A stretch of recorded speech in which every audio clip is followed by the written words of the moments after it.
Quick warning to start today's vlog off, all I'm going to be doing today is batch cooking, watching E3 and going to my dad's. I think that's the Tesco shopping that's just arrived now, so I already have to run away. Batch cooking. Right, shopping has arrived just there. That's £60 off of food, which is going to be magically turned into 32 meals. We're just doing half of our month's worth of batch cooking today, and I'll do the other half next weekend. But just to, you all asked for this last time. If this is boring, it's your fault for asking for it.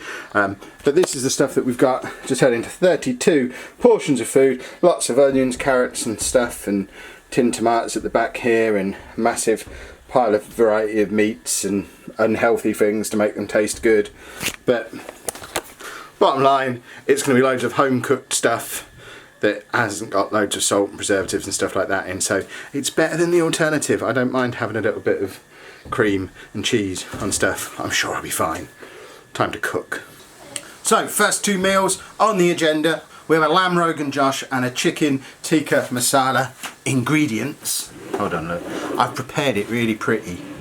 These are our ingredients for our lamb rogan josh, and that will be magically turned into 6 portions. Let me just show you it properly. So we have some lentils, some lamb, tomatoes, onions, a chilli, butter, obviously not all the butter, again obviously not all the oil, salt or pepper, half a jar of lamb rogan josh paste, a little bit of ginger and a couple of bay leaves. This is my very favourite meal of batch cooking. It is delicious. So first step for the lamb rogan josh, we have our stock pot on a medium heat, and we need to add a little bit of butter, and a little bit of groundnut oil. So a splash of groundnut oil. That is all the fat that gets added to this particular meal. I know you're all going to tell me it's too much. Remember, this is better than takeaways. This is all of the veg that's going to be added to the curry. So we've got onions, chilies, there's some ginger under there, and that's chopped coriander. And then that's the meat that's going to be going in. That's going to cook for about 10 minutes. Then I add that and start to add some of the spices and flavours and stuff. So all the veg going into the pan. Now this is hard to do with one hand. There you go, I bet that sounded awesome. So that's going to cook for about 10 minutes until the onions are nice and soft. We don't want to start crisping them up, but we want them to be soft. And then we can add some of the meat. I've got onion absolutely everywhere. I know it's going to kill me. Now, the big trick to all batch cooking is while that's doing that for 10 minutes, we don't just stand around doing nothing, we get started on the next meal. So the next one that we're going to be doing is a chicken korma. So we're going to start chopping veg for a chicken korma and getting all those ingredients together. 2 meals at once. It's very important. So, ingredients for the korma, we have chicken breasts, some onions, more ginger, more garlic, more coriander, some korma paste. We'll only use half of that because the other half will go in a prawn korma later on in the day, some coconut milk, some chickpeas, desiccated coconut, and some almonds. Let's get those onions chopped again. So, next batch of veggie stuff for the korma prepared. It's exactly the same stuff as going in the rogan josh. Over here, we have this batch, which is just about ready to start having some meat added. My camera steams up apparently, who knew? Right, I know it's completely dark, there's nothing I can do about it being dark, but we have lamb going in here now, and then a little bit of salt and pepper. Just going to brown this off before we start adding all the other bits and pieces. The meat is brown, I need to, oh, I've got blinds. Oh, they're dirty, they've not been shut for many years, and it's made no difference. Excellent. So, I'm adding a little bit of balsamic vinegar to this now, just 2 tablespoons. I don't know why, the book tells me to. This is why I don't do a cookery channel. May have forgotten to boil the kettle for the chicken stock, but kind of needs to go in there now. I'm going to add the rest of the ingredients.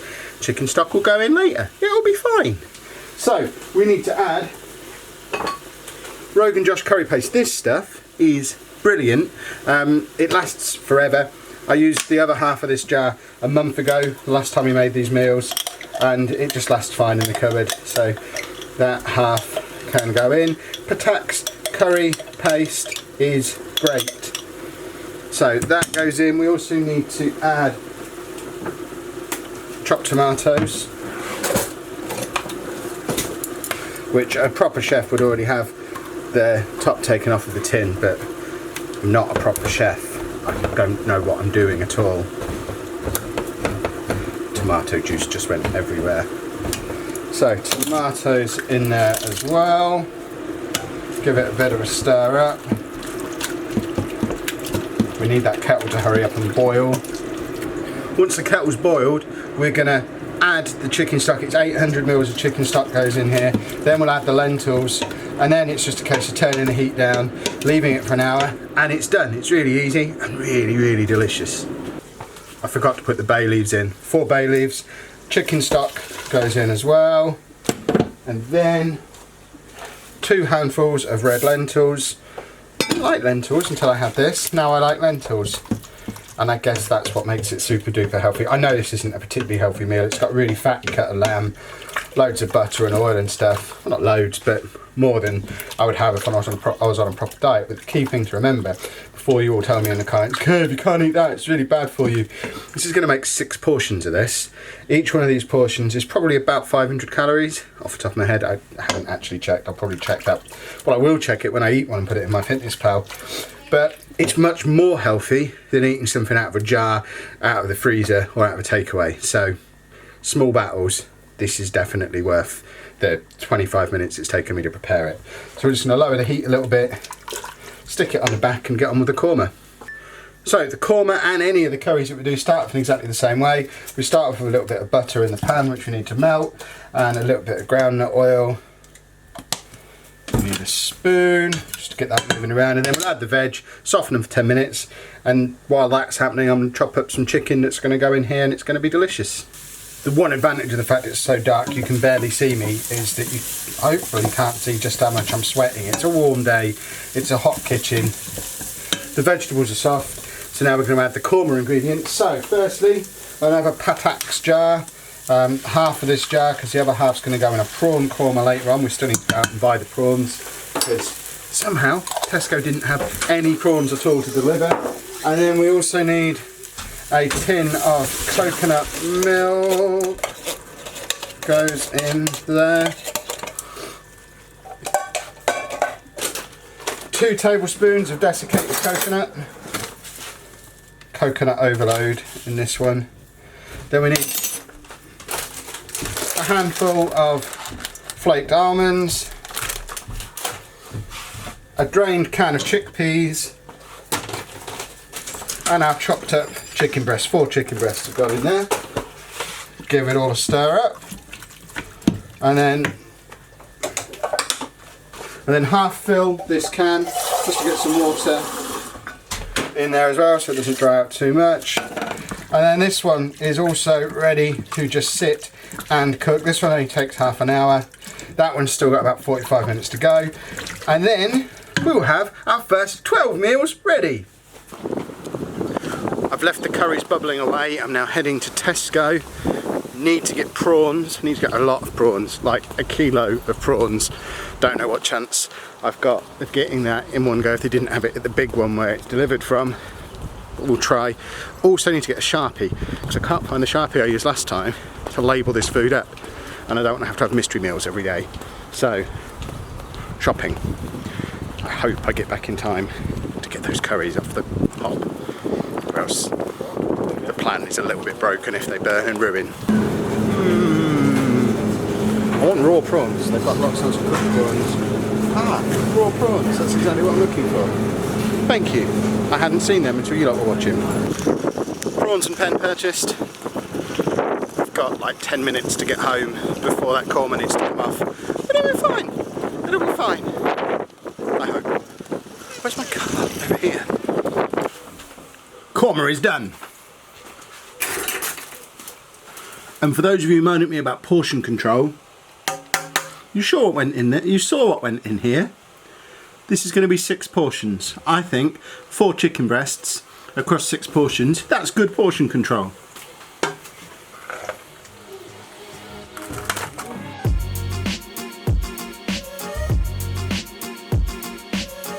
Anna's standing there because I don't think she wants to be on camera. 6 portions of chicken korma complete. Very, very important element of batch cooking is labelling up your food, but most importantly, you need to write on it the date you cooked it, because once you start doing this for a little while, you'll start to build up some of these as they don't get eaten, and you don't really want to be eating the stuff that you cooked over a year ago. I've been there. It's not pleasant. It's 5-1. Rogan Josh is now done as well. This smells amazing.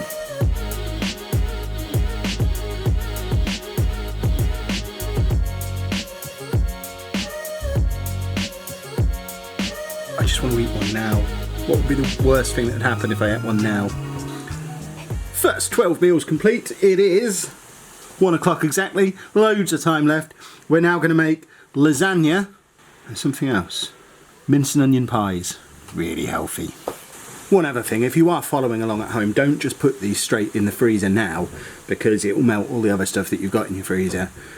That's not a good idea. So my way I do it is I wait until they're cool enough for me to pick up. At the moment I wouldn't want to carry those out into the garage, so they'll stay here to cool for a little while I do the washing up on the pans we've just used and start prepping for the next two things. Right, next recipe ish ready. We're going to make 16 individual lasagnas. We only made 8 last time and had some bolognese sauce as well. No one was really that keen on the bolognese sauce, so we're just going to make it all as lasagna. It's basically the same stuff. So these are the ingredients for the lasagnas. We have 2 types of mince. We have pork mince and we have beef mince. A mixture of the two is awesome. We're only going to use half of the beef, so it's going to be in total a kilo of meat across 16 lasagnas. There'll be 4 rashers of smoky bacon, 4 onions, garlic, some oregano, some carrots, 4 cans of chopped tomatoes, a little splash of olive oil, salt and pepper. That's about it, and obviously the pasta will go in once I've made the sauce. These lasagnas are awesome. That is a lot of onions and carrots and garlic to go in this lasagna. We're going to get the bacon on, 4 rashers of bacon, fry that off a little bit, then add the veg, then we add the meat, chopped tomatoes, leave it for like an hour, and we have bolognese sauce to make our lasagna with. So pan on a medium hot heat. Where's my olive oil? So just a little splash of olive oil. Bacon. Right, bacon going in, and now we'll add, like, I don't know, a tablespoon, maybe a little bit more of oregano, just to make it delicious and lasagna-y tasting. Right, the bacon is nicely goldening itself up a little bit, just a tiny little bit, and now we add all the onions, garlic, carrots. We're going to cook these for like 5 minutes until the carrots start to soften, the onions start to just look like they're cooking, and then we add the meat and all the moisture. Right, all the veg is nicely softened, so we've taken the mince. We've got the pork mince and half the beef mince from before. The other half's going to go in the pie. That's going to go in here with 4 cans of chopped tomatoes, some water, basil stalks, and then this is going to be sat for like an hour and a half while it all just goes awesome and delicious.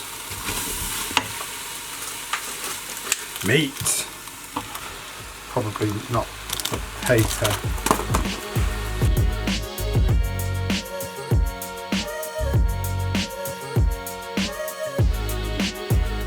Get it properly mixed together. I'd probably add a little bit of salt and pepper to that as well. Then move it onto the back of the hob and get started on the mince and onion pies.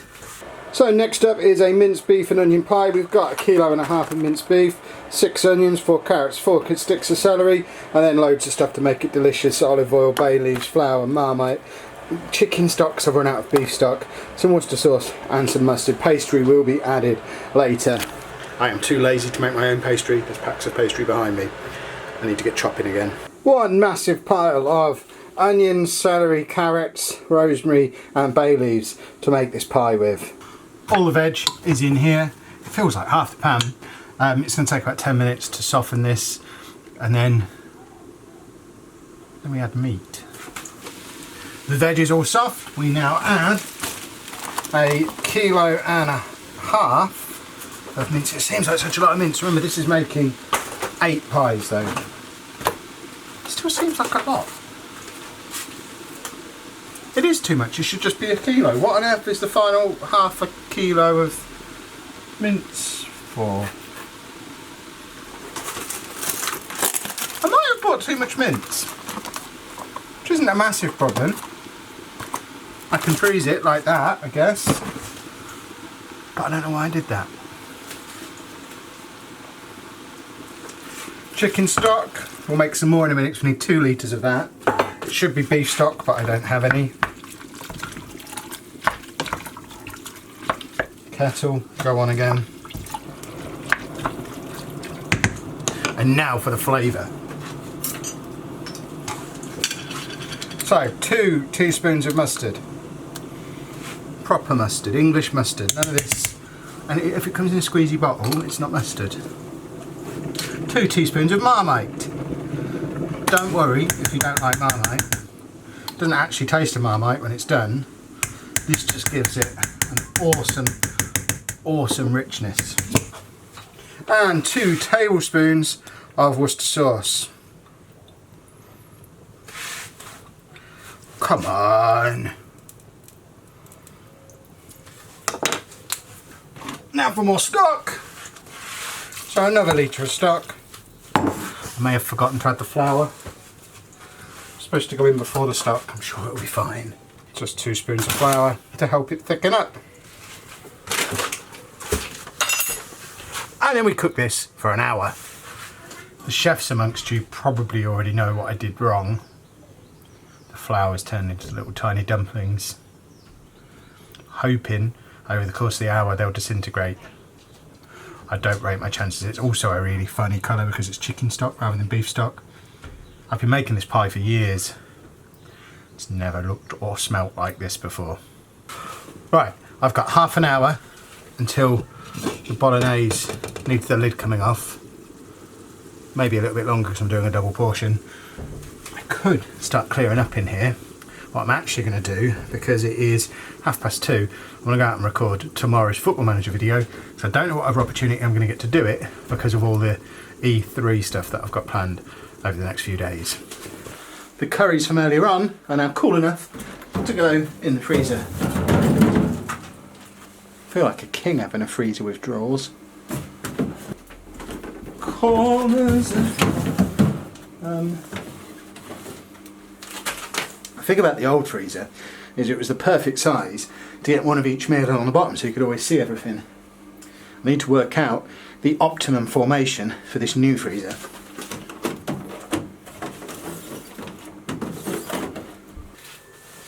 Recording that video is a real problem because I'm now really behind on my cleaning up, so I've got to get the mince for the pies out before I've cleaned the stuff that I was using before, which is an issue.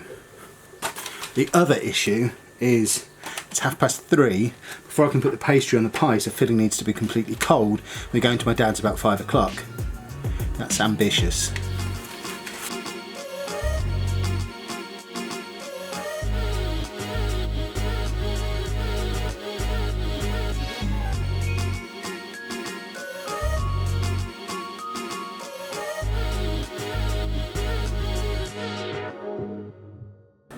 Right, next job is a beef and beer stew. So these are the ingredients for this one. We've got beef, we have beer, and we have stew stuff. Carrots, celery, onions, some chopped tomatoes, and some bay leaves. We just throw all this in a pot and leave it for 3 hours while we go to my dad's for a barbecue.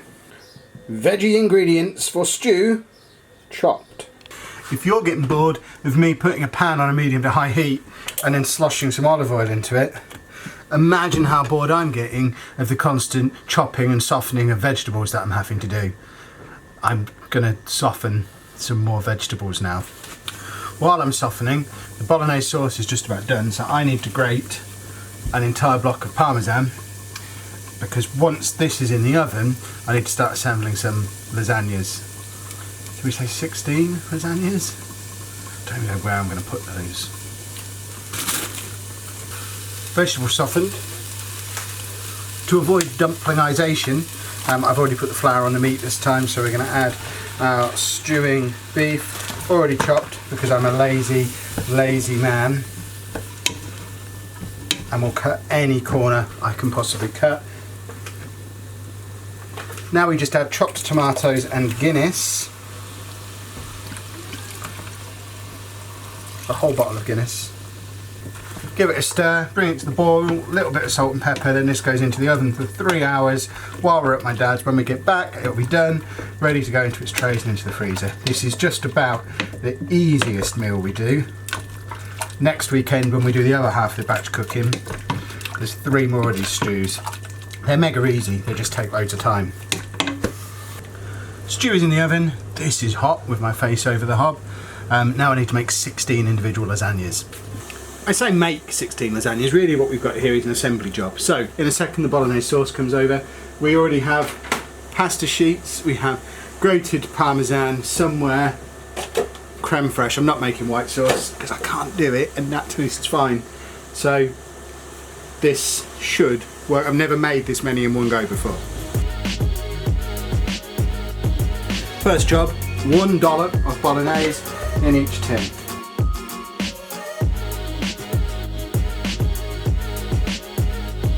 I'm a little bit worried my dollops might be too big. I've used over half on this first part. It's not a disaster, we'll just put slightly less on the top layer. It always works perfectly when I have 8. Right, lasagna sheets, which annoyingly don't fit exactly in the things, so we have to snap them. I will use the leftover bits, don't worry.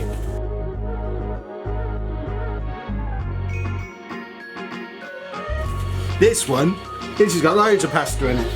That can be my portion. It's getting a little bit off of every one I snap.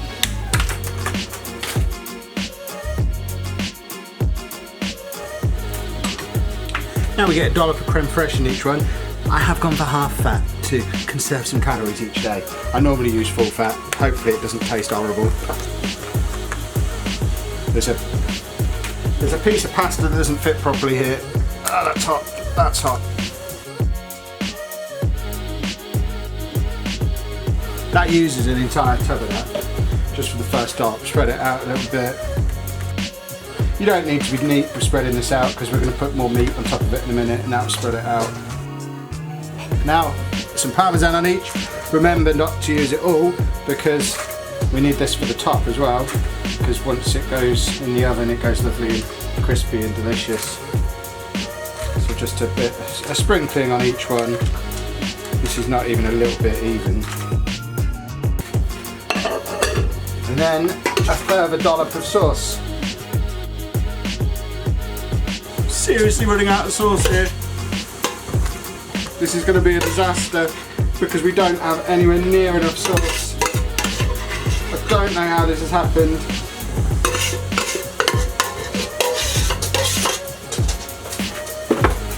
We've fallen so far short.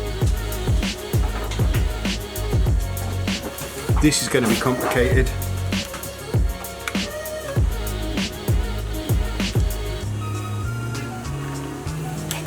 There you go, that one's finished.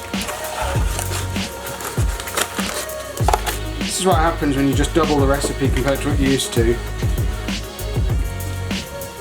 But I don't know, perhaps more of it evaporated than normal. And now I've got one that I've just got to spread this sauce out. I've got too much sauce. So I've not quite got as many lasagnas as I was hoping for, which is not ideal. I'll have to factor that into the spreadsheet. Right, more pasta.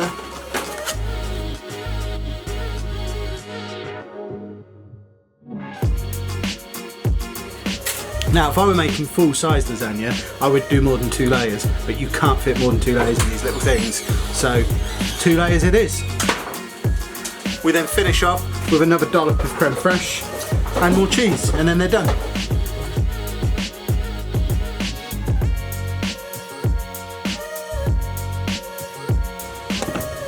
And more cheese. We've run out of cheese as well. Don't know how I've got my quantities so wrong this time compared to how I normally do it. And then to finish off, make it a little bit pretty, just some basil. Makes it pretty, and this is delicious. If you drizzle a little bit of olive oil over it before it goes in the oven, the basil and the cheese and everything, it just goes all delicious together. And we already used the stalks in the sauce, so we have basil leaves knocking around anyway. Make sure everyone's got a bit of a leaf on top. Lasagnas. So this is 13 lasagna rather than 16. So we're going to have to pick up another 3 meals from somewhere else. I'll take that into account when I'm shopping for next week. So at the moment there's going to be a 3 meal shortfall on the magical spreadsheet. It is now 25 past 4. We're going to my dad's in about half an hour. I've got just enough time to put pastry on the pies, get all this in the freezer, and then we must be back here by 7 o'clock because that's when the stew is done that's in the oven. I then need to make the prawn curry, which only takes about half an hour, and hopefully squeeze in one more Football Manager video before we get started on the E3 shenanigans again for today. This day, much more fun than yesterday when I was doing nothing. I love being busy. I'm just not entirely sure when or where or how I'm going to sleep for the next 2 days, because the Microsoft E3 conference is at 10 o'clock tonight for about an hour and a half. I'm then going to record a reaction video straight away, edit and upload that. Realistically not going to be ready to go to bed until about 1 o'clock. The Bethesda conference then starts at 3 AM for about an hour. I'm kind of tempted to just have 2 hours sleep, get up for Bethesda, do the reaction video for that, and then just go to work tired, but then have to do the same thing again Monday night. Perhaps just go straight to bed when I get home on Monday at like 4 o'clock, then get up in time for, I think it's Ubisoft at 9 and then Sony overnight. The reason I'm doing this, views. That EA one I did yesterday, it's still only about 18 hours since that was released, already had 5,000 views. It's like the biggest video I've released on that channel this month. So fingers crossed, we're going to pick up a whole load of views and a whole load of new subscribers. So I just won't sleep for 2 days, it'll be fine.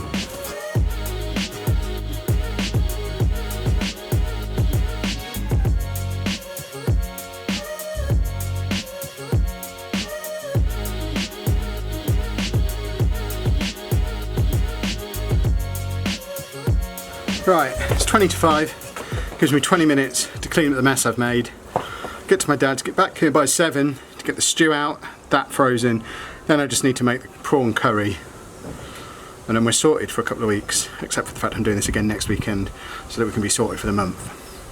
I've done no exam marking since Thursday now. I have to be at 50% of my quota by Wednesday. Realistically with E3 I'm not going to be doing any more until Wednesday. I'm just going to be behind on that. I'm comfortable with it. Has there been a blotch just down the middle of the screen all day? I've just cleaned the lens. I couldn't tell when I was cooking, so I couldn't really see the screen. Apologies if there has been. I could just edit all that out, but then I've done nothing all day if I do that. We're going to my dad's now for a barbecue, if people ever leave the house. He's almost outside. He did manage a good 20 minutes out there barbecuing, but now he's in the conservatory where the plug is, so he can plug his iPad in. There's food on the barbecue! It's 7:21 and we're still here. My schedule is off. My stew is drying. And nobody's hurrying up.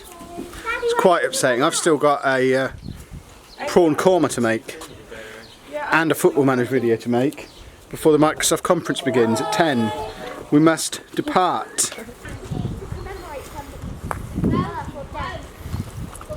Of course, no matter how much of a rush I'm in, it's now 7:30, still haven't got the stew out that was due out half an hour ago. No matter how much of a rush I'm in, we can't come home from my dad's without coming here. The gate's locked, we should be fine. Interestingly, he keeps telling me that he's going to school tomorrow. I had to get her some money out so that she can take him on the bus. I don't know if this is actually going to happen or not, but he's just decided that he wants to go to school tomorrow. I'm expecting him to back out of it. But there's a small chance that he might just randomly decide to go to school on the bus tomorrow. Which will be interesting. Might pack her with a camera so that she can record the whole thing if it actually happens. Weird. It is so hot in this room! I don't understand how it's so hot. We've made it back. The stew hopefully isn't ruined. Oh, I don't know why this room is so hot. Has it been like this all day?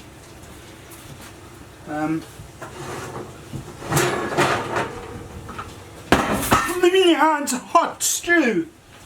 And it's not ruined. It's a little drier than I would have liked.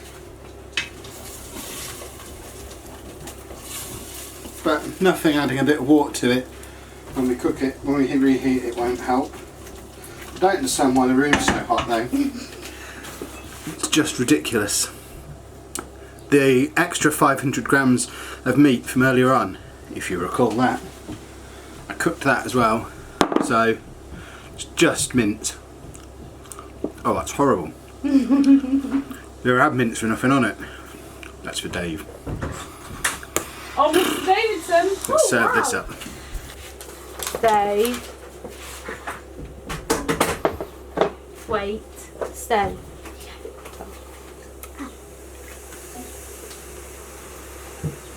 What? Go on. That's, yeah. Dave.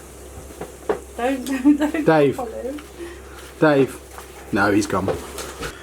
Right, slight change of plan. It's 6 minutes to 8. I have not got time to do this prawn curry now, so I'm going to do it tomorrow. Let me know what you thought of today's vlog. Was the cooking stuff really boring? If it was, I won't bother again. If you enjoyed it, I've got more. So it's kind of up to you whether we do that in future. There wouldn't have been a lot of content today without it. Thanks for watching.